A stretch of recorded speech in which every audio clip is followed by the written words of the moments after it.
Hello प्यारे बच्चों, how are you. आज की ऑनलाइन क्लास में आप सभी का स्वागत है। आज के इस वीडियो में हम कक्षा 8वीं की गणित कार्य पुस्तिका के कार्यपत्रक संख्या 13 को हल करेंगे। इसका कठिनाई स्तर है सरल और दक्षता है भाज्यता के नियम की समझ विकसित कर पाना। कक्षा 8वीं की गणित कार्य पुस्तिका से संबंधित अगर आप किसी भी कार्यपत्रक का हल देखना चाहते हैं तो इस वीडियो के डिस्क्रिप्शन में जाइए, वहाँ पर दिए गए लिंक पर क्लिक करके कोई भी कार्यपत्रक का हल आप देख सकते हैं। तो आप सभी बच्चे अपने अपनी वर्कबुक निकाल लें और कार्यपत्रक नंबर 13 को हल करना मेरे साथ शुरू करें। प्रश्न नंबर 1, नीचे दी गई संख्याओं में उन संख्याओं पर गोला बनाएं जिनमें 5 का पूरा पूरा भाग जाता है। यहाँ पर हमें बहुत सारी संख्याएं दे रखी है, इनमें से हमें उन संख्याओं पर गोला बनाना है जिसमें 5 का पूरा पूरा भाग जाता हो।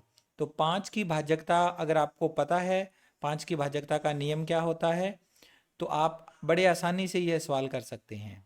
मैं आपको बता दूं 5 की भाज्यता का नियम, अगर किसी संख्या का इकाई अंक यानी कि सबसे लास्ट में आने वाला जो अंक है इकाई अंक, अगर वह 5 है या 0 है, या तो 5 है या 0 है, तो उस संख्या में 5 का पूरा पूरा भाग जाता है। 5 और 0 के अलावा अगर कोई और अंक आ जाता है तो उसमें 5 का पूरा पूरा भाग नहीं जाता। अब यहाँ हम करते हैं इस क्वेश्चन को। देखो ये पहले 25 लिखा हुआ है, इसका इकाई अंक क्या है, 5 है, यानी इसमें पूरा पूरा भाग जाएगा, तो इसके ऊपर हमने एक गोला बना दिया। 30 में देखो इकाई अंक 0 है, इसमें भी 5 का भाग जाएगा।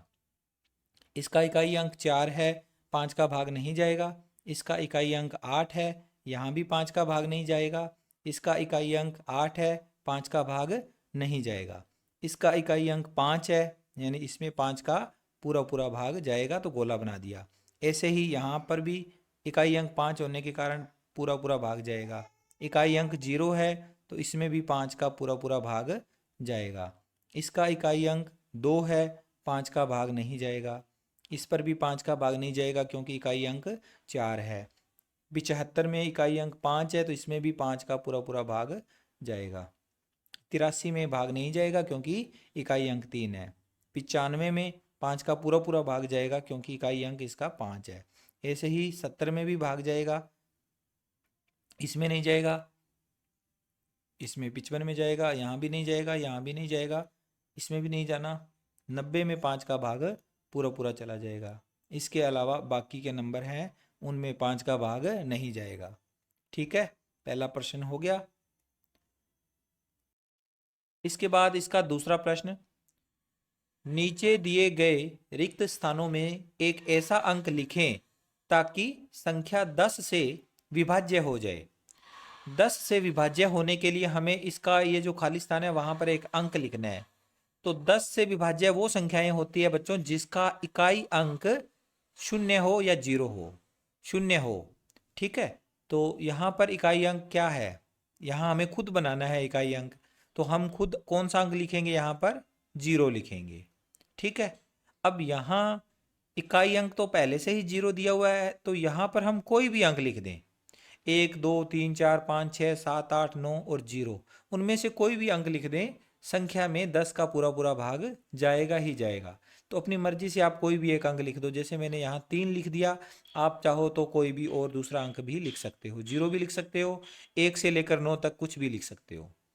फिर आगे यहाँ पर भी देखो इकाई अंक पहले से लिखा हुआ है, तो यहाँ आप कोई भी एक अंक लिख दोगे, जैसे मैंने यहाँ 7 भर दिया। और यहाँ पर भी देखो इकाई अंक 0 है, तो यहाँ कुछ भी लिख दें उसमें 10 का भाग जाना ही जाना है, तो मैंने यहाँ पर 5 लिख दिया। ठीक है, आगे इसके बाद अगला प्रश्न, प्रश्न नंबर 3, नीचे दी गई संख्याओं के गुणनखंड एवं गुणनखंडों की संख्या लिखिए। हमें इनके गुणनखंड और गुणनखंडों की संख्या बतानी है। तो कुछ एक सवाल यहाँ पर हल किए हुए हैं, जैसे संख्या है 1, 1 का केवल एक ही गुणनखंड है और गुणनखंडों की संख्या इसकी 1 हो गई। 2 के 2 गुणनखंड दे रखे हैं, जैसे एक तो खुद 1 हो गया और दूसरा खुद संख्या हो गई। किसी भी संख्या के 2 गुणनखंड तो होते ही होते हैं 1 को छोड़कर। एक को छोड़ दें तो बाकी सारी संख्याओं के दो गुणनखंड तो होंगे ही होंगे। कौन कौन से? एक तो खुद एक, और एक तो एक हो गया, और दूसरा स्वयं वह संख्या जो दे रखी है। जैसे इस संख्या के अंदर दो के गुणनखंड क्या हुए? एक तो होना ही है, और एक ये संख्या खुद हो गई। ऐसे ही तीन के गुणनखंड एक और तीन, ये दोनों होंगे। चार के गुणनखंड में एक और चार तो होगा ही होगा। बाकी अब इसके बाकी अलावा जो कौन कौन से हो सकते हैं वो भी अपने को लिखने हैं। तो पहले आप ये समझो कि गुणनखंड क्या होता है। गुणनखंड गुणा का एक टुकड़ा, यानी इस संख्या को हम गुणा के रूप में लिखना चाहें तो गुणा का एक टुकड़ा कौन सा होगा? गुणा का टुकड़ा, यानी कि ये संख्या किस किस पहाड़े में आती है। चार जो है एक से विभाजित हो जाता है, चार में हम एक का भाग दे देते हैं। चार में हम दो का भी भाग दे सकते हैं। चार में चार का भी भाग जाता है, तीन का भाग नहीं जाता, तो हमने तीन को छोड़ दिया। अब चार में चार का भी भाग जाता है। इसी तरह से पाँच, पाँच में हम एक का भाग दे सकते हैं, पाँच में हम पाँच का भाग दे सकते हैं। इसके अलावा और किसी संख्या का भाग नहीं दे सकते। छः में एक का भाग दिया जा सकता है, दो का भी भाग दिया जा सकता है, तीन का भी भाग दिया जा सकता है, और छः का भी भाग दिया जा सकता है। तो इसके चार गुणनखंड हो गए, एक, दो, तीन व छः। सात के गुणनखंड कितने होंगे? सात का गुणनखंड एक और सात, दो ही गुणनखंड है। इसी तरह से आठ के गुणनखंड देखें तो आठ का गुणनखंड एक, आठ का गुणनखंड दो, आठ का गुणनखंड चार, और आठ का गुणनखंड स्वयं आठ। ये सारे इसके गुणनखंड हो गए। अब यहाँ गुणनखंडों की संख्या भरनी है। तो गुणनखंडों की संख्या काउंट करो। यहाँ अकेला था इसलिए एक भरा हुआ है, यहाँ दो गुणनखंड है तो दो भरे हुए हैं, बाकियों में हमें स्वयं भरने हैं। एक और दो, दो गुणनखंड हो गए। सॉरी, यहाँ दो लिखना है, दो। यहाँ पर एक, दो, तीन, तो तीन लिख दो। इसमें पाँच के गुणनखंडों की संख्या दो है। छः के गुणनखंडों की संख्या एक, दो, तीन, चार, चार गुणनखंड हो गए। सात के गुणनखंडों की संख्या दो। आठ के गुणनखंडों की संख्या एक, दो, तीन, चार, तो ये हो गए चार। इसके अलावा आगे और भी हमें सारणी दे रखी है सेम। आगे आठ तक तो हमने पहले लिख लिए। अब 9 से 16 तक की संख्याओं के गुणनखंड देखो। 9 के गुणनखंड, 9 किस किस पहाड़े से कट सकता है, या किस किस संख्या से कट सकता है, या किस पहाड़े में आता है? 9 एक के पहाड़े में आता है, तीन के पहाड़े में भी आता है, और 9 9 के पहाड़े में आता है। तो इसके गुणनखंडों की संख्या तीन हो गई। 10, 10 का गुणनखंड होगा पहला एक, दूसरा दो, फिर इसके बाद पाँच, और अंतिम 10। तो इसके गुणनखंडों की संख्या कितनी हुई? हमारे पास गुणनखंड आ गए चार। 11 के गुणनखंड लिखे हुए हैं। 12 के गुणनखंड, 12 के गुणनखंड में देखो 12 कौन कौन सी टेबल में आ सकता है? एक के पहाड़े में आता है, दो के पहाड़े में भी आता है, तीन के पहाड़े में भी आता है, चार के पहाड़े में भी आता है, छः के पहाड़े में भी आता है, और 12 के पहाड़े में भी आता है। ठीक है, ये इसके गुणनखंड हो गए। तो कितने हुए? एक, दो, तीन, चार, पाँच, छः। इसके गुणनखंड हो गए छः। फिर 13 के गुणनखंड, 13 एक और 13 दो ही टेबल में आता है ये। 14 के गुणनखंड, 14 एक के टेबल में भी आता है, दो के टेबल में भी आता है, दो के पहाड़े में भी आ गया। 7 के पहाड़े में भी 14 आता है, और खुद 14 के पहाड़े में भी आता है। तो गुणनखंडों की संख्या कितनी हुई? चार। ऊपर 13 के गुणनखंड हो गए दो। 15 के गुणनखंड, 15 कौन कौन से पहाड़े में आता है बच्चों? 15 एक के पहाड़े में भी आता है, तीन के पहाड़े में भी आता है, पाँच के पहाड़े में भी आता है, और 15 के पहाड़े में भी आता है। तो इसके गुणनखंड हो गए चार। तो यहाँ चार भर दिया। 16, 16 एक के पहाड़े में भी आता है, दो के पहाड़े में भी आता है, चार के पहाड़े में भी आता है, आठ के पहाड़े में भी आता है, और 16 के पहाड़े में आता है। इन पहाड़ों में आता है ये। तो यहाँ पर गुणनखंड हो गए 16 के, कितने हुए? एक, दो, तीन, चार, पाँच, पाँच गुणनखंड हो गए। ठीक है बच्चों, नोट कर लो। अब इसके नीचे कुछ लिखा हुआ है वो आप पढ़ लो। वे संख्याएं जिनके गुणनखंड एक और स्वयं वह संख्या ही होते हैं अभाज्य संख्याएं कहलाती है। बहुत अच्छी ये लाइन लिखी हुई है कि अगर कोई ऐसी संख्या जिसके अंदर दो ही गुणनखंड हो, एक तो एक और एक वह संख्या स्वयं, तो उस प्रकार की संख्याओं को अभाज्य संख्याएं कहते हैं। जैसे देखो, एक में तो अकेला एक ही गुणनखंड है, दो से शुरू करेंगे। दो में देखो एक लिखा हुआ है और एक 2 खुद लिखा हुआ है, तो 2 एक अभाज्य संख्या है। ठीक है। इसी तरह से अगर हम 3 में देखें तो 3 में देखो 1 और 3 दो ही गुणनखंड है, एक तो 1 और एक स्वयं 3, तो यह भी एक अभाज्य संख्या है। इसके गुणनखंड 1 2 4, 1 2 4 3 गुणनखंड हो गए। तो 3 जब गुणनखंड हो गए तो इसका मतलब तो ज़्यादा हो गए गुणनखंड, जिसमें 2 ही गुणनखंड है वो देखने हैं। इसमें 2 गुणनखंड है, एक तो खुद 1 और एक खुद 5, तो दोनों संख्याएं ये होगी। इसी तरह से 7 हो गया। और यहाँ पर अगर देखें 11 भी एक ऐसी संख्या है जिसके 2 ही गुणनखंड है, 13 के भी 2 ही गुणनखंड है। तो यहाँ पर जिस पे मैंने टिक लगाया है ये सारी संख्याएं क्या है, अभाज्य संख्याएं है।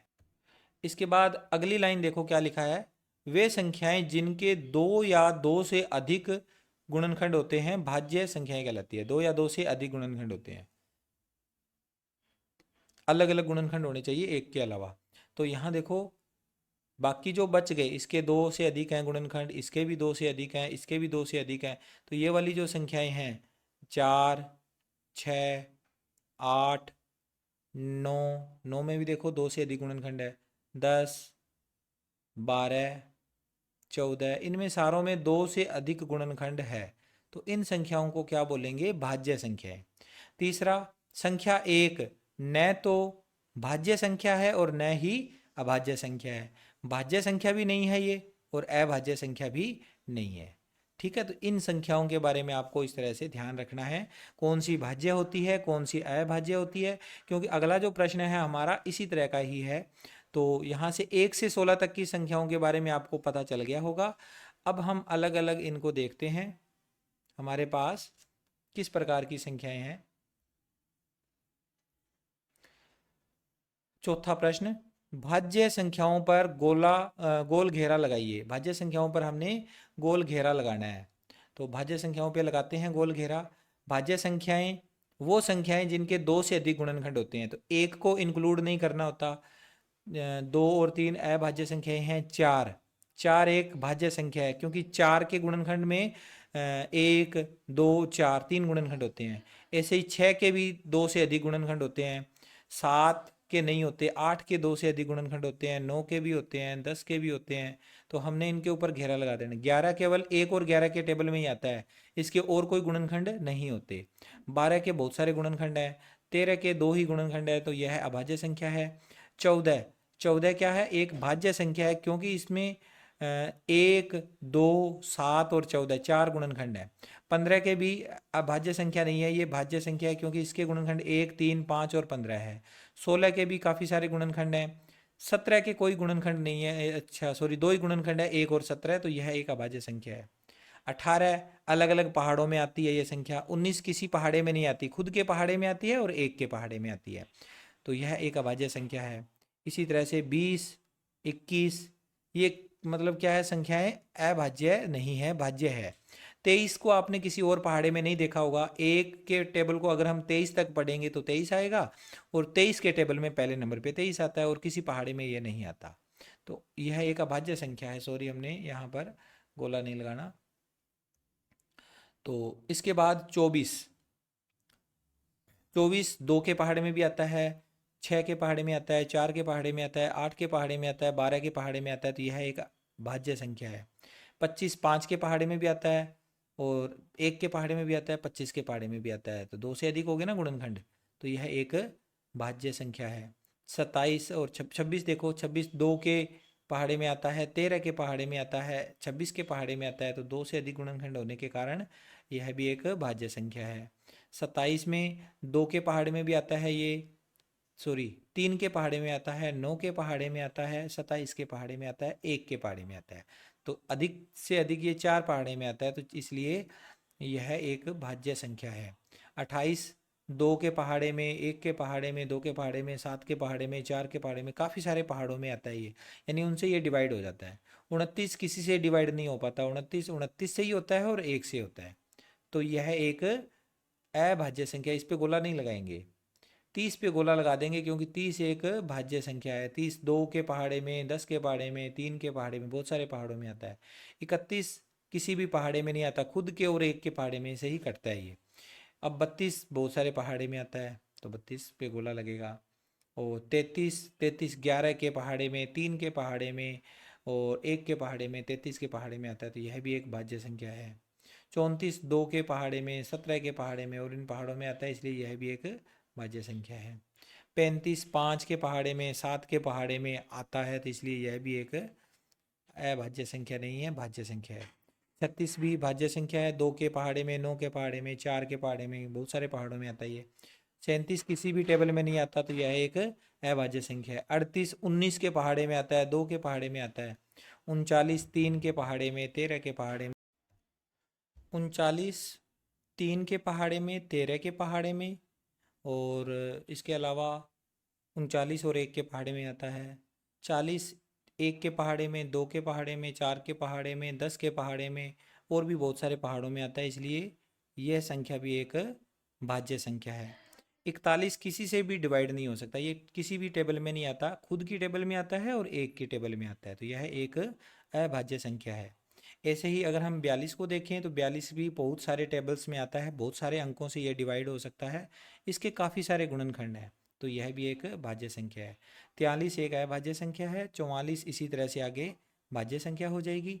45 15 के टेबल में, 5 के टेबल में, 9 के टेबल में आता है, तो यह भी एक भाज्य संख्या है।